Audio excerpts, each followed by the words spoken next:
दोस्तों ये है अहमदाबाद धोलेरा एक्सप्रेसवे, जिसको 23 फरवरी 2026 से पब्लिक के लिए ऑपरेशनल कर दिया गया है। अब आप इस एक्सप्रेसवे की मदद से अहमदाबाद से धोलेरा मात्र 45 मिनट में पहुंच पाएंगे। वैसे तो लास्ट 2 से 3 महीने से आप इस एक्सप्रेसवे पे ड्राइव कर रहे होंगे, लेकिन अब इस एक्सप्रेसवे पे ट्रेवल करने के लिए आपको टोल टैक्स का भुगतान भी करना पड़ेगा।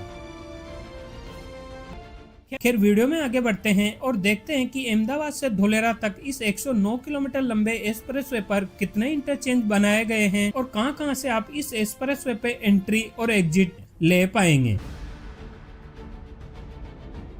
अहमदाबाद धोलेरा एक्सप्रेसवे 109 किलोमीटर लंबा है, जिसकी स्टार्टिंग अहमदाबाद में एसपी रिंग रोड से होती है और भावनगर के अदलई विलेज के पास इस एक्सप्रेसवे का एंड होता है। इस एक्सप्रेसवे पे ड्राइव करके आप अहमदाबाद से 30 मिनट से भी कम समय में धोलेरा इंटरनेशनल एयरपोर्ट और लोथल मैरीटाइम हेरिटेज में भी इजीली कनेक्ट कर सकते हैं।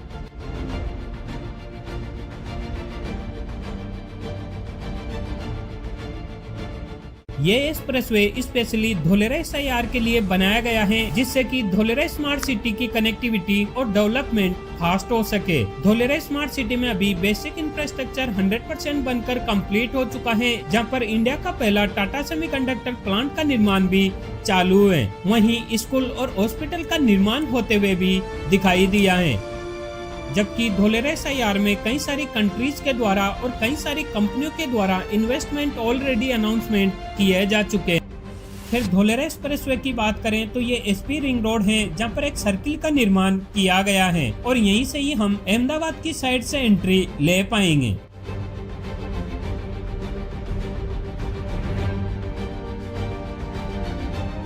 ये एक्सप्रेसवे 100% कंप्लीट है और अभी आप धोलेरा स्मार्ट सिटी या फिर भावनगर जाने के लिए इस एक्सप्रेसवे पे ट्रेवल कर सकते हैं।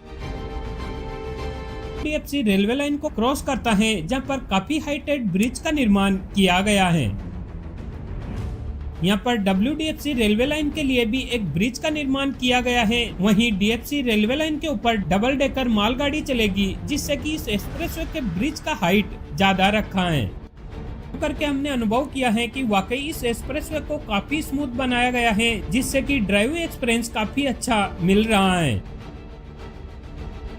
आपने ज्यादातर एक्सप्रेसवे पर देखा होगा कि दोनों ही रोड के मिड में क्रॉस बैरियर लगा के प्लांटेशन किया जाता है, जबकि इस एक्सप्रेसवे पर हमें दोनों ही रोड के मिड में स्लोप दिखाई दे रहा है। फ्यूचर में इस बीच वाली जगह पर अहमदाबाद से धोलेरा के लिए मेट्रो ट्रेन का निर्माण किया जाएगा, इसीलिए इस एक्सप्रेसवे के बीच में इतनी ज्यादा जगह छोड़ी गई है।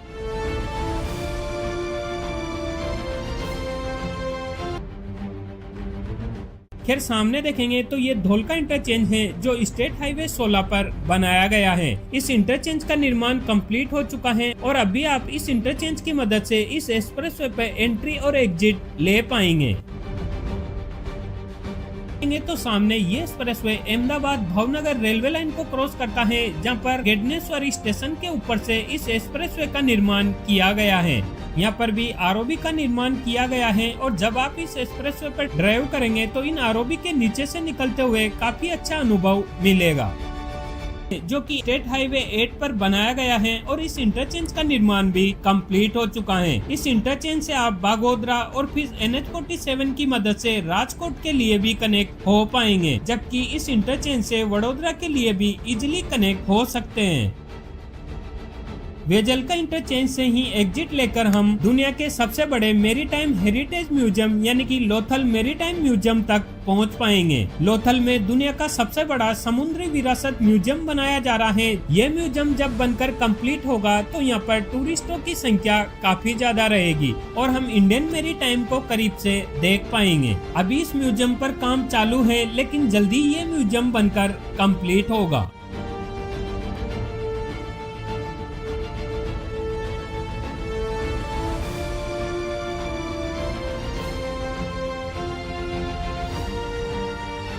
फिर एक्सप्रेसवे पर हम आगे बढ़ेंगे तो सामने पिपली इंटरचेंज का निर्माण कंप्लीट हो चुका है। इस इंटरचेंज से आप धोलेरा इंटरनेशनल एयरपोर्ट और पिपली विलेज को कनेक्ट कर पाएंगे, लेकिन इंटरचेंज का निर्माण तो कंप्लीट हो चुका है, जबकि इस इंटरचेंज से धोलेरा एयरपोर्ट के लिए कनेक्टिंग रोड का निर्माण किया जा रहा है।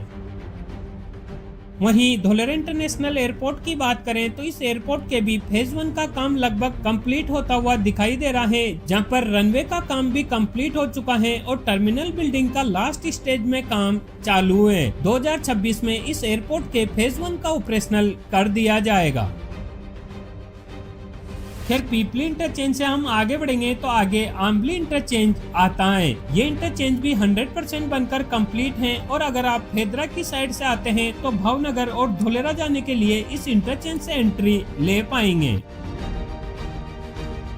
का अदलई विलेज है और यहाँ पर इस एक्सप्रेसवे का एंड होता है। यहाँ से आगे अगर आप भावनगर जाना चाहते हैं तो पुराने रोड की मदद से जा सकते हैं। धोलेरा एक्सप्रेसवे के इस 109 किलोमीटर लंबे अलाइनमेंट और इस पर बनाए जा रहे इंटरचेंज के बारे में बात की। आई होप कि आपको ये वीडियो पसंद आया होगा। हम मिलते हैं अपने नए अपडेट के साथ। जय हिंद, जय भारत।